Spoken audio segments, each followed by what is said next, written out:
happy I didn't start year 11 in the UK because to be like, oh, quick GCSEs. Not everybody that talks to you on your first day is your friend. Your blazers is your core uniform. In the UK, you have mind map, you have flashcards, you have active recall, you have blurting. Don't try to be a bado. Like, nah, can't be joking around. Like, for maths, you have higher tier and lower tier.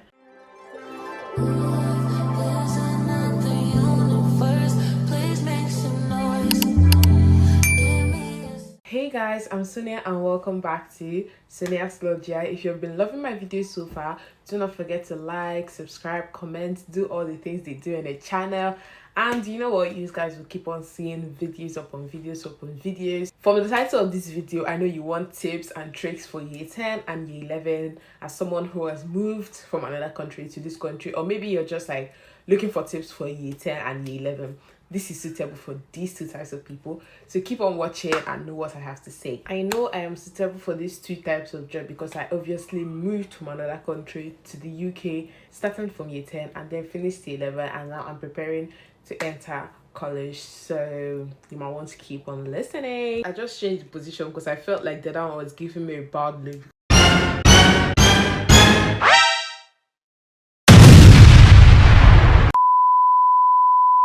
But anyways, let's continue because I know what you're here for. School starting in September, and maybe if you're like going to a new school, you're like, oh, you're like probably nervous or something. I was nervous in my own time, so it's fine. If you're moving from a new country, then it's gonna be a little bit easier after watching my video. Wow. For me, I flew from Nigeria to the UK when I was about to start year 10. So I'm really happy I didn't start year 11 in the UK because to be like, oh, quick GCSEs. So I'm really happy I started from year 10. If you see me looking down, just know I'm looking down here so I don't forget anything because I put everything in a bullet point, okay? So first thing was my list is school uniform and rules. For me, the school uniform from Nigeria to the UK is totally different. If you're already schooling in the UK, I don't think this one will be like difficult for you because basically all the whole high school in the UK follow the same rules of blazer, skirt, shirt, tie. But in Nigeria, it's not like that. We don't wear blazers. Some schools wear tie, but we don't wear blazers. Yeah, you're coming from another country to the UK, just know that blazers is your core uniform. Your blazers is your core uniform. Also jumper, but jumper is depending on the weather because this high school I went to, jumper wasn't really a core uniform. Jumper was just an extra uniform for winter if it's too cold or it's too like chilly. But blazers has your school badge on it, so it's a must. You must wear that to school. And there's this particular skirt that I love. I don't know what they call it. I think it's pleated skirt. I love that skirt so much. You can buy any other skirt you want depending on the color your school wants. My school had like ash skirts, and the particular skirt I would recommend for people that want to be a girly is pleated skirt. I'll probably put the picture of a pleated skirt up there. That skirt is divine. I love that skirt so much. Then the second thing on my list is what we address the teachers. In Nigeria, we address the teachers by good morning, ma, good morning. Like, I don't know, I don't really remember, but we address teachers by good morning, Mrs. Her name. But like in the UK, we just call the teachers sir, ma, like sir, miss, not ma. Sorry guys, not ma. We call them miss. My Nigeria intuition coming in. We call them sir, we call them miss. Like if you want to address someone like miss, do we do this? Sir, do we do that? Yeah, easy peasy. That one shouldn't really be much of a hassle, should it? Good. So the third thing on my list is form time. In Nigeria, I didn't have form time. This video is for everybody, so if you're probably schooling in UK already, you should know that form time is form time. But if you're coming from another country to the UK, we have something called form time. Form time is like in the morning when you come to school, you register, you make sure everyone is in school. My school changed their system so that form time is low-key in the afternoon because people tend to not come for form time because they're like, nah, they're not coming in for form time. So my school changed theirs and then put form time like later in the afternoon and then lessons in the morning. So my school had like 5 lessons. I'll probably put a picture of how typical UK school timetable is. For me, I feel like all the whole UK schools are like have the same system of timetable because I saw a TikTok video and people were like putting their timetable in the comment section and it was like basically the same thing. When I was in school, when I was in high school, we had 5 subjects a day, like maybe 2 lessons, break, form 1 lesson, lunch, then last 2 lessons. That's how my school divided it, but every other school is different. Next on my list is school lunch and school breaks. Normally people have, like in their schools, they have like a system where you like pay money into it, then you use your fingerprint and then like order whatever you want from the cafeteria. But for me personally, I don't really like eating their food because I've not adapted to eating their food.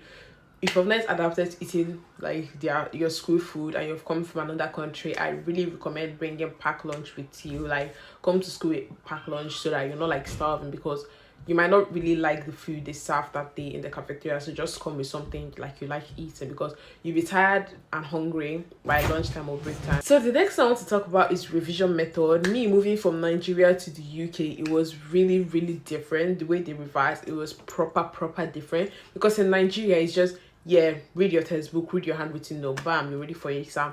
But in the UK, you have mind map, you have flashcards, you have active recall, you have blurting, you have many other. Is it the 2-4-2-1 method? I don't really know, but the one you revise for 30 minutes and then have 5 minutes break. If you don't know what all this is, just keep on watching, because I'm going to explain it in detail further down the video. So the next thing I think is different, or you need to know for year 10 and year 11, is understanding GCSEs. So this is now the second section of this, my advice. I've finished the first section, which is just the easy bit, your screening form, your form time, your timetables, and like revision method, how different they are. Now we're moving on to section 2, which is understanding GCSEs. For me, starting midway, it was hard for me because I was not schooling in the UK before I joined, so the accent was hard for me, the school system was hard for me, how they revise was hard for me, everything was hard for me. But I'm here to make it easy for you to cope. Let me give you the background story to what happened to me. So when I came to school, my first lesson, guys, I don't know why this is. My first ever lesson was physics, and we are having a practical. My teacher was like teaching. I was like, what? Like, I could not understand what she was saying because the accent is so different from Nigerian accent. I was like, what is happening? Like, I can't really grasp what she's saying. Like, I was just sitting down there. I was like, what? I even had to record the lessons because you're not supposed to use your phones. Obviously, you should know that, guys. Just don't use your phones in lesson. Don't try to be a bad dude. Like, don't do that. Don't use your phone in lesson. But before I walked into the lesson, I will open WhatsApp, put voice note, like when I'm chatting myself on WhatsApp, then I'll put voice note recording, then I'll put in my bag, and then I'll enter into the lesson and then record the lesson without using my phone, so that like when I get home I can like listen to it over and over again and understand what she's trying to say. Even everybody's face was looking the same. I couldn't differentiate from who I saw in the morning to who I saw in the evening. It was so different because I was like trying to get to know my surroundings and everything. But trust me, you get used to it, guys. Trust me. For me, I just had to lock in immediately because I was like, nah, I can't be joking around. Like, I joined late, I don't even know the accent. I just need to lock in and learn this and like go with the flow immediately.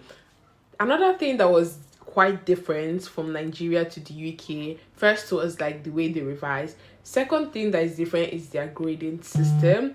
Many people don't understand, even people from other countries that are just like maybe watching people from UK's video, they don't really understand the grading of UK, how they grade like the exams. Me, I never understood it at first, but now I'm gonna be a big sister to you to explain how it's done. So how it's graded is a 9 is the highest, a U is the lowest, but to get a U is just like writing nothing, like getting 0 out of whatever it is. So to get a U is really difficult. People that get a U in the exam just know that, yeah, they weren't really bothered about that exam. But 9 is the highest, then followed by 8, 7, 6, 5, 4, 3, 2, 1. A 5 is a pass. Like, a 5 is like a minimum pass. Like, if you get a 5, you've passed your exam. Then sometimes some people consider a 4 as a pass, but I think a 4 is for like all these non-core subjects like RE, computer science and all that. But like for English, the minimum pass is 5. Another thing I want to tell you about understanding GCSEs is to know your exam boards. I know many people I know will be like, oh, now exam boards aren't really that big of a deal. You're still going to take these exams. Exam board is a big deal. Like, you need to know your exam board. Let me give you guys a background story of why I'm saying exam boards are really important.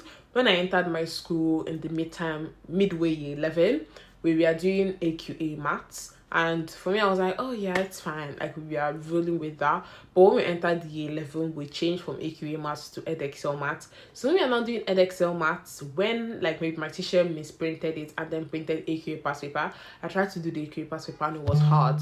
And there are some topics that you see in an AQA past paper that you're not seeing in an EdXL past paper. So it's good to know your examples so you're not revising the wrong thing at the right time, if you get what I mean. So guys, please know your exam board and be safe. So I also want to explain core subjects to you guys, because in every country it's different for core subjects. If you're already in the UK, I think you should already know your core subject. If you already read like year 7 to year 9, you should already know your core subjects. But people like me that came from Nigeria to the UK didn't really know what UK considered as core subject. So the core subject is English language, not English literature. English language and maths, but English literature is also important, but the core one is English language, maths, and somehow sciences.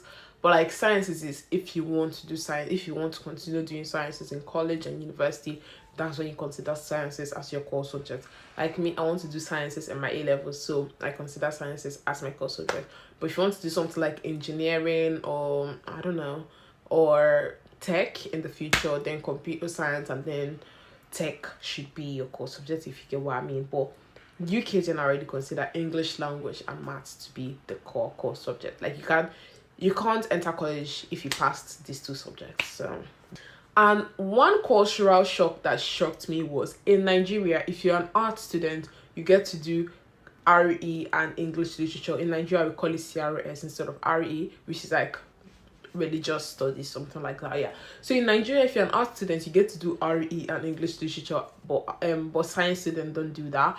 But since I came to the UK, both science, there's not like science students and art students in high school. It's basically the same because everybody does science. You either choose combined science or separate science, guys. So I didn't write this in my list, but let me explain it. Combined science is maybe if you're not like really into science, you're just like, yeah, let me just do science because everybody in high school has to do science. Combined science is basically considered to be easier than triple science. I do triple science because I want to continue doing science in A level. So triple science is when you do like chemistry separate, biology separate, physics separate, but combined science is where you do all three together, combined as one. In English language, there's nothing like higher tier and lower tier.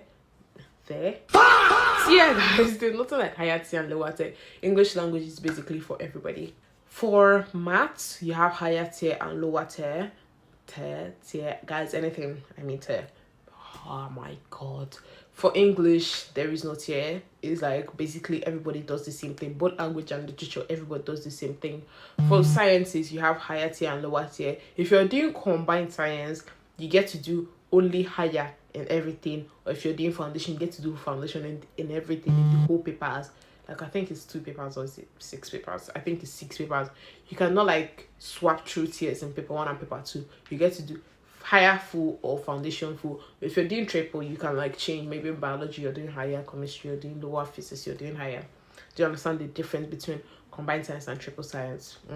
I'm doing triple science and I'm doing higher in everything because I want to carry on doing sciences.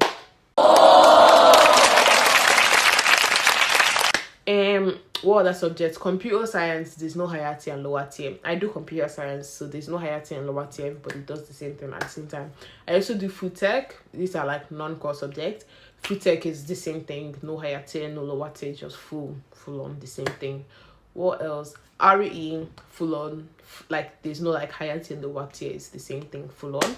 There is no another subject that I do. People in that school do psychology and all that, but my school don't really do it. So sorry, I can't give you advice on that. Love.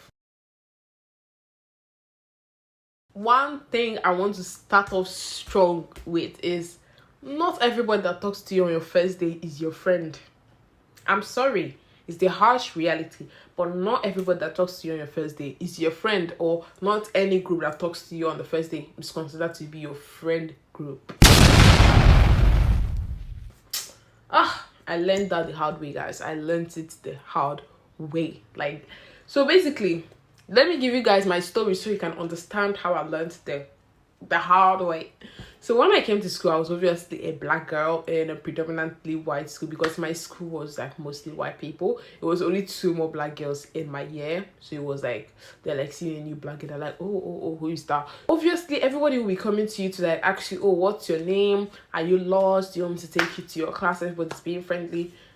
Don't misunderstand their friendliness. Yeah, they're being friendly, which is nice. Also reciprocate that friendliness and being, oh, thank you for bringing me to my lesson, you look cute, all that. Reciprocate that, but like don't expect them to be like your best friends, like you're always come and be my friend. Don't do that. They are trying to be friendly with you, making you feel welcome on your first day. Accept that and go along. Don't beg them to be your friend because even if you're a white girl and you're like a new student, everybody will talk to you to get to know you and stuff, but don't think they're your best friends, guys. They're just people you know and not really your friends. Also reciprocate whatever they're showing you, like they're being nice, like, oh my god, your hair looks nice, like, oh thank you, yours to use are gorgeous. If they take you to your class, say thank you. Just like reciprocate that kindness they're showing you the first day, but don't go home being happy and like, oh, I made best friends on my first day. Maybe you can make best friends, but like not everybody's your friend. Sorry, that's a harsh reality. Yeah, I'm spending much time on that because you know what, story for another day. Another thing I want to say, which I've really said kind of with the first one, is be friendly and approachable. Be friendly and approachable. Like on your first day, try to smile, like even though you're lost and you're like, oh my god, I'll be late for lesson, just a little smile and be like, excuse me, I'm looking for biology S6, can you take me there please? And yeah, they'll gladly do that for you. So but don't squeeze your face like give me a biology class. No, don't do that. That's not girly and that's not fun. Don't do that. Let's not do that, okay? Don't do that. You don't invite. I don't think we take my space. I'm allowed. So don't do that. Oh my god, that's wild. So don't do it. The next thing I want to say is be confident. Wait, pause. I said be confident, yeah, but don't be arrogant. They have difference between confidence and they have difference between arrogance. Some people are arrogant and think they're confident. No, let me role play what it means to be confident and also role play what it means to be arrogant. Confidence. Oh my god, you look pretty. Oh, thank you. You too. Are you lost? Yeah, I think I'm lost. I'm looking for my biology class. Do you mind taking me there? Like, yeah, that is confidence. Let me role play arrogance. Oh my god, you look so pretty. So someone is talking to me and I'm like, oh my god, you look so pretty. Yeah, I know. Are you lost? Do you want me to take you to your class? No, thank you. I think I can find my way pretty well. That is being arrogant. Confidence and arrogance, they are two different things. So don't be arrogant and think, oh yeah, I'm just being a confidence baddest bitch. Sorry guys. Wait. My next point is the person you sit next to in every lesson really matters. I'm going to give you guys a behind the scenes story, guys. I basically have story for everything because I'm telling you guys from my experience. I'm trying to like give you guys I'm trying to give you guys what's it called, advice based on my experience because I didn't go through a lot, to be honest, guys. My school people were like welcoming, they were really nice. So I just think the problem came from me, not my school people, because I was not like as confident. I was like always like, oh, I was always shy because I moved from a new country and yeah. But don't be like me, be confident, be the confidence baddest because you know who you are. I wasn't, so I'm begging you to please be.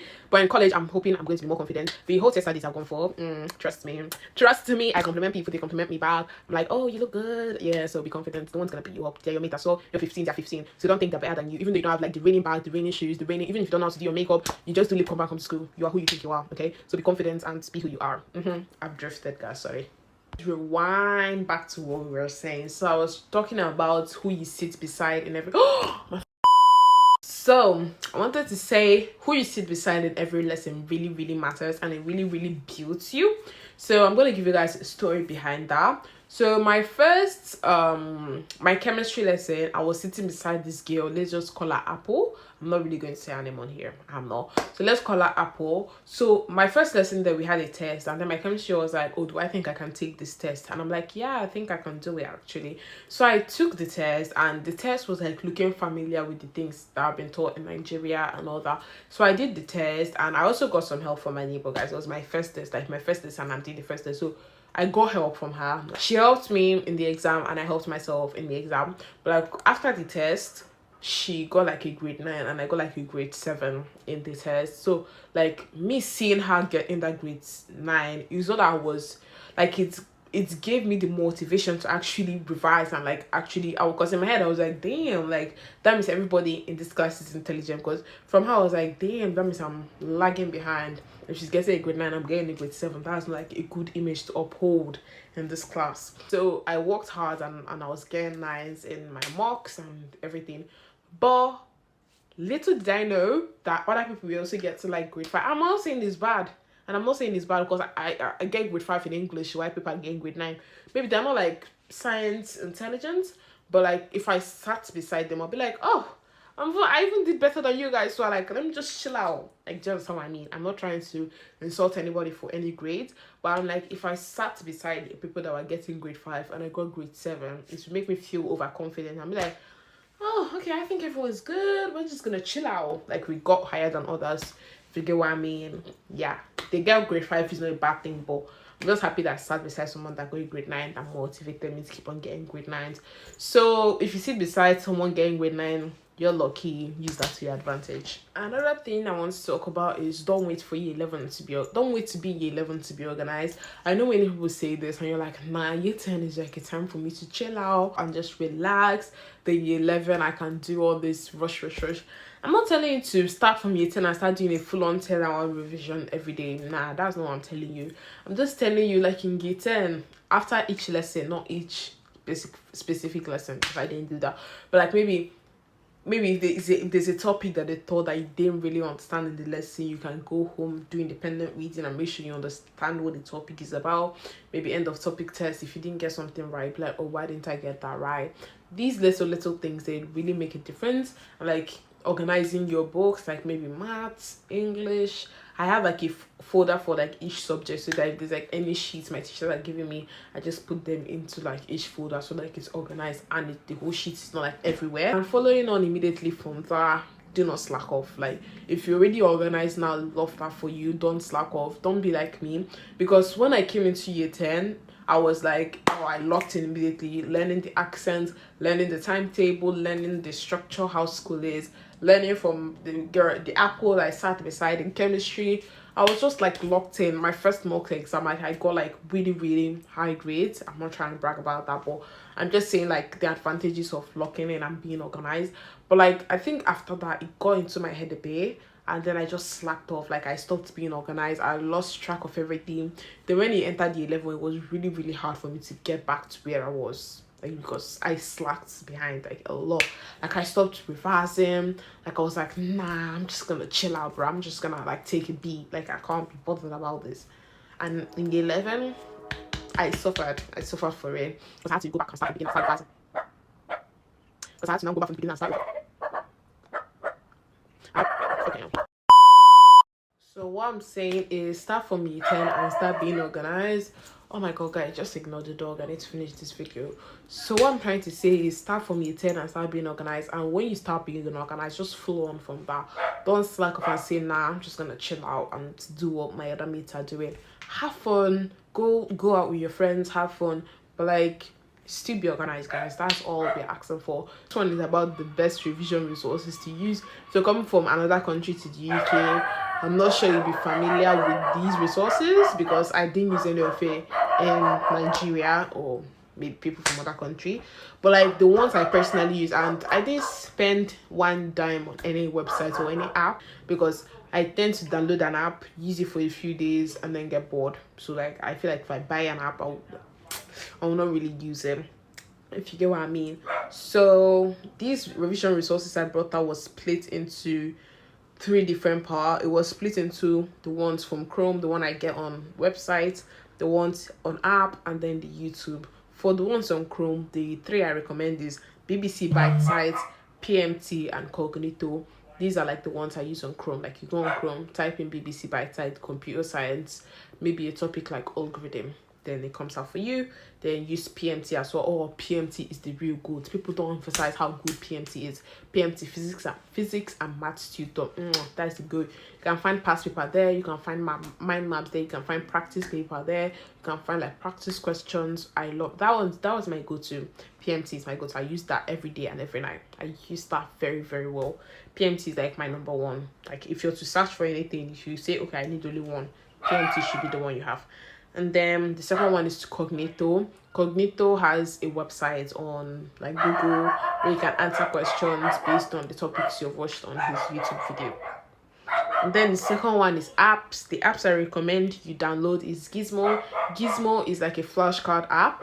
You can like copy YouTube website link, place it in, like maybe if you watch a YouTube video explaining a biology topic or anything, you can copy the YouTube link, paste it on Gizmo. Gizmo creates for you flashcards, and then you can use it for active recall. The other app I think you should download is Roblox. Nah, I'm just kidding. Don't download Roblox. You can download Roblox for like your free time, but during GCSEs, don't download Roblox, please. Don't download Roblox during GCSEs. I'm telling you now. Yeah, the other app I think you should download is Quizlet and No Unity. I didn't really use No Unity like that. I didn't really use it that much. I'll hold my hand for that. But I think it's a really good app. You can, if you're not like someone that likes taking notes, No Unity will be a good app for you because it's like already used notes that is on there. And Quizlet is also a very good flashcard app. Guys, my phone is running out of space. I'm running out of battery, but I hope you guys found this video very useful. And one last tip I'll give you guys is to always go for intervention lessons and ask your teachers for help if you need help. If you want a part 2 of this type of video, comment part 2. If not, comment a love heart in the comment section. And see you guys in my next video. Once more, ignore them dogs. Stay inspired and stay you. See you in my next one.